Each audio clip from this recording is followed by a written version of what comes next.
대장동 사건의 핵심, 유동규가 무죄를 받았습니다. 대체 어떻게 이런 황당한 판결이 나왔을까요? 바로 검찰이 공소장 변경을 끝끝내 거부하는 어처구니 없는 꼼수를 부렸기 때문입니다. 야당은 없는 죄도 만들어 탈탈 털면서 제19 감사기엔 한없이 관대한 정치검찰의 민낯. 하지만 오늘 더불어민주당 전용기 의원이 호승진 검사를 상대로 그 얄팍한 수작을 속 시원하게 묵사발냈습니다. 꼼수 부리다 꿀먹은 벙어리가 된 검찰과 전용기 의원의 사이다 맹활약? 어떻게 탈탈 털었는지 지금 바로 확인하시죠. 국정원 원장이 나와서 보고를 한 사실이고요. 요 자료와 오늘 새로 나온 자료로는 당시 윤석열 정권 하에 만들어 놓은 자료로 리오남이 베트남과 중국에 있었다. 2019년 7월 22일부터 27일까지 그 자료가 국정원 안에 있었답니다. 그런데 그것을 가져가지 않은 거죠, 검찰이. 그래서 그 내용을 다시 한번 이야기하는데요. 이렇게 국정원 안에 자료가 있는데 갖고 가지 않았다는 말씀을 다시 한번 드리면서, 그리고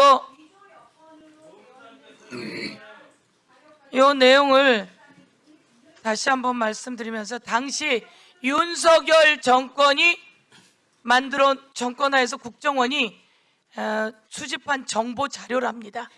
그 자료가 그때 있었음에도 불구하고 그걸 가져가지 않고요, 그랬던 검찰의 선택적 조작 수사 다시 한번 이야기하게 되는데, 우리 전용기 의원이 주신 자료인데요. 스스로 목숨을 끊은 241명 중 검찰 수사를 받던 이들은 163명, 경찰 수사를 받던 이들은 76명, 약 지금부터 20년 동안 그랬다는 말씀 드립니다. 검찰이 여러분 무서워요. 그렇지만 잘하길 바라고 더 잘하길 바라는데 그러지 않아서 역사의 뒤안길로 가는 겁니다. 거기에 여러분이 중심에 있었어요. 그 말씀 드리고요. 다음은 우리 전용기 의원님 질의해 주십시오. 예, 총장님께서는 이원석입니다. 이 국정조사로 우리가 지금 실체적 범죄 행위가 있는 사람들에 대해서 무죄를 주장하거나 변론을 해줘야 된다 이렇게 생각하시는 것 같은데 그게 아닙니다. 기본적으로 국정조사는 실제 검찰이 수사 과정 중에 이 절차상의 범죄 행위가 있는지를 여쭤보기 위함이에요. 하나씩 말씀을 좀 드리겠습니다. 잠시 시간 멈춰주고 송경호 지검장님 앞으로 좀 부탁드리겠습니다. 좀 전에 총장님께도 말씀을 드렸고 같이 좀 들어주십시오. 그 유동규 공소장 변경을 검토해라라고 법원에서 이야기했는데 변경을 하지 않아서 유동규 정민용은 무죄를 받았습니다. 근데 아시다시피 유동규는 실제 지금 구속돼 있지만 검찰은 징역 5년, 징역을 작게 구형했는데도 법원에서는 더 많이 구형을 해요. 몇 년까지 자료를 지금 봐야 되는데 실제로 그렇게 되면은 검찰은 작게 구형해 법원이 더 강력한 범죄라고 판단했던 건 아니겠습니까? 그런데 지금 문제가 없다라고 이야기할 수 있을까요? 그리고 공소장 변경하라고 한 거 송경호 지검장님 사단에서 공소장 변경을 거부해가지고 이렇게 유동규 정민용 무죄를 받아준 거 왜 그렇게 된 겁니까?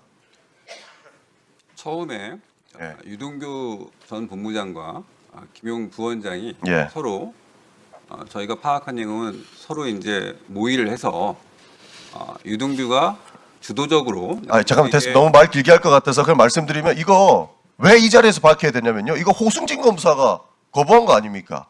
공소장 변경 법원에서 변경해라 검토해라라고 했는데 호승진 검사님 본인이 이거 검토한 거죠? 검토하고 우리는 그대로 가겠다라고 한 거 아닙니까?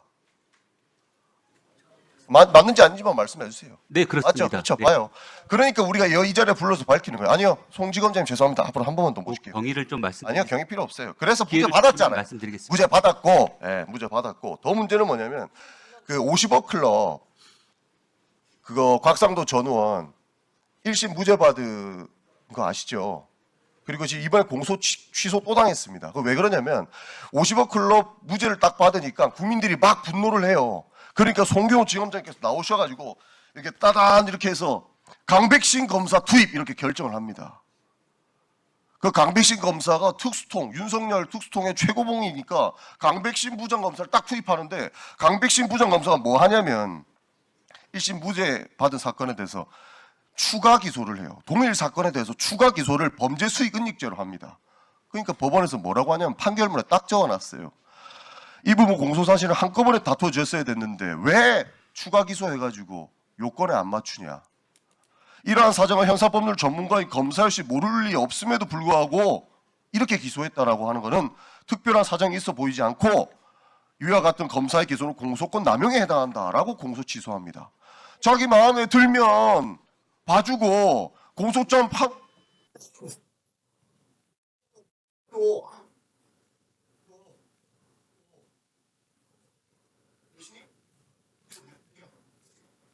곽상도 의원에 대해서는 더 철저하게 수사해서 아들까지 뇌물죄로 공범으로 기소하기 위해서 범죄수익 은닉법까지 적용해서 기소한 것으로 알고 있습니다. 추가 기소해가지고 법원에서 기각 때렸다니까요.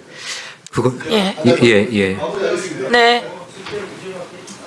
문제는 뭐냐면 이재명 대표에 대해서는 이재명 대표를 도와주기 위해서 북한에다 돈 줬다 해가지고 제3자 뇌물을 때리는 검찰이 여기 뭐 이상한 아들 중에 범죄 수익 은닉이라고 해가지고 아들 뇌물로 기소했습니다. 그러니까 범죄 수익 은닉으로 추가 기소해가지고 공소 기각 받아주고 그러니까 공소장을 엉터리로 쓰면 법원에서는 무죄 때릴 수밖에 없고 법원에서는 공소 기각할 수밖에 없는 그 법꾸라지의 전형을 우리가 보고 있어서 그 의심에 불법적인 부분이 있으면 우리가 밝혀야 되는 거 아니냐 하고 국정조사를 하는 거죠. 야, 참.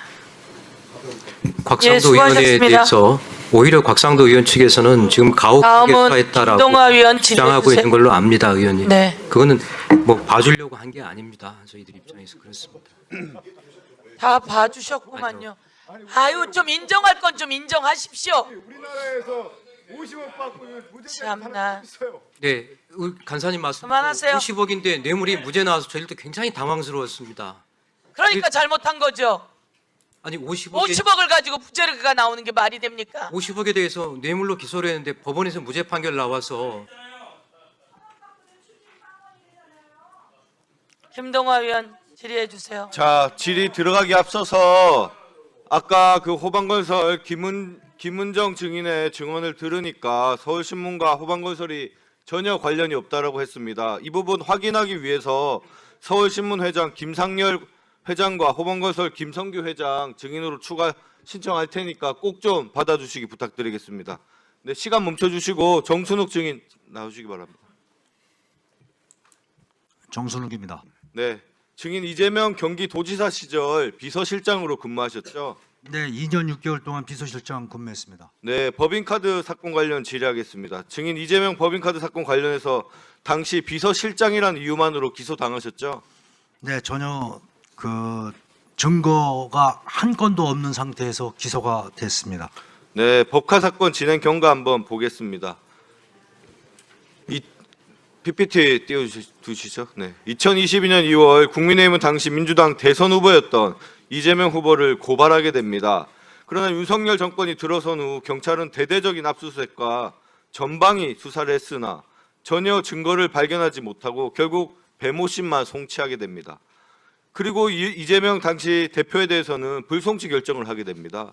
이렇게 수사가 진행되지 않자 제3자가 다시 권익위에 이재명 대표를 국민권익위에 접수하고 국민권익위는 기다렸다는 듯이 관련 사건을 대검에 이첩하게 됩니다. 이때부터 검찰이 경찰에 송치 요구를 하고 검찰이 직접 들어와서 이재명 배임이라는 새로운 프레임을 만들고 수사를 진행하게 됩니다.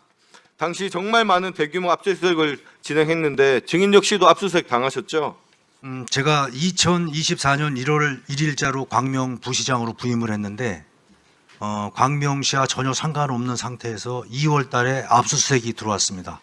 사무실, 자택, 관사, 제 개인 차량 2호차 대대적인 압수수색이 있었습니다. 네, 증인뿐만 아니라 수백 건의 압수수색이 진행되고 공무원도 1인당 적어도 2회 이상, 많은 경우 8회까지 소환되었고 오직 오전부터 야간까지 장시간 조사받은 사례도 있다고 합니다. 증인도 조사 많이 받으셨나요? 네, 여러 차례 가서 조사받았습니다. 당시 업추비를 조사하다가 업추비가 부족하자 경기도청 여러 부서에 걸친 다른 법인카드까지 탈탈 털고 이것도 부족하자 법인 차량, 세탁물 할 것 없이 벌집 쑤시듯이 수사를 진행했다고 하는데 맞습니까? 네, 맞습니다. 자, 2021년 말부터 3년이 넘도록 음식점 129곳, 경기도청과 관련 공무원들까지 수백 차례 압수수색을 진행하며 먼지털이식 수사를 하고 결국 증거도 없음에도 비서실장이 알았으니 지사도 몰랐을 리 없다라고 해서 증인과 공범으로 함께 기소됐죠. 네, 2023년도 11월로 기억이 됩니다. 저는 그때 완주에서 교육을 받고 있었습니다. 1년짜리. 그 당시에 검찰에서 갑자기 도청에 들이닥쳐서 20여 명의 그 공무원들을 토끼몰이 하듯이 한쪽 공간으로 모이게 한 후 핸드폰을 압수수색했습니다. 그게 시작이 된 겁니다. 그 당시 겪었던 상황과 본인의 소회를 짧게 좀 말씀해 주세요. 그 당시 그 핸드폰을 압수수색당한 직원들은 총무과 의전팀 직원, 또 비서실 직원, 또 총무과 업무 추진비를 집행하는 총무팀 직원들로 주로 그 핸드폰 압수수색이 이루어졌습니다. 그 직원들의 그 핸드폰을 포렌식을 하고 비번을 다 알아내고 소환 조사가 계속 참고인 조사가 이루어졌고 저도 역시 검찰에 불려져서 참고인 조사를 주 시작으로 기소까지 됐는데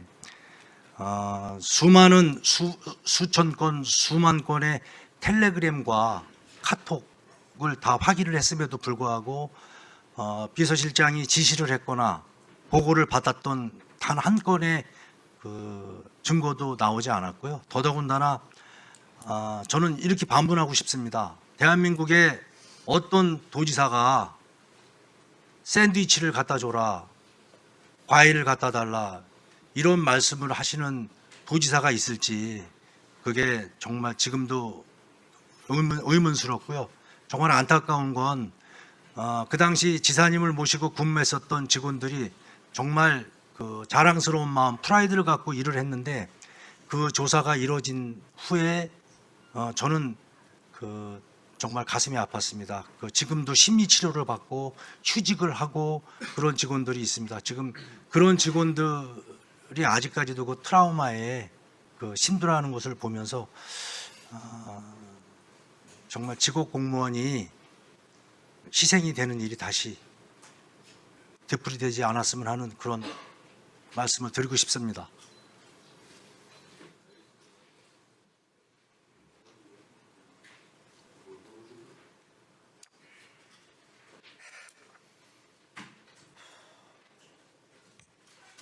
대통령이 되고 세상 무서운 줄 몰랐던 것 같아요, 윤석열.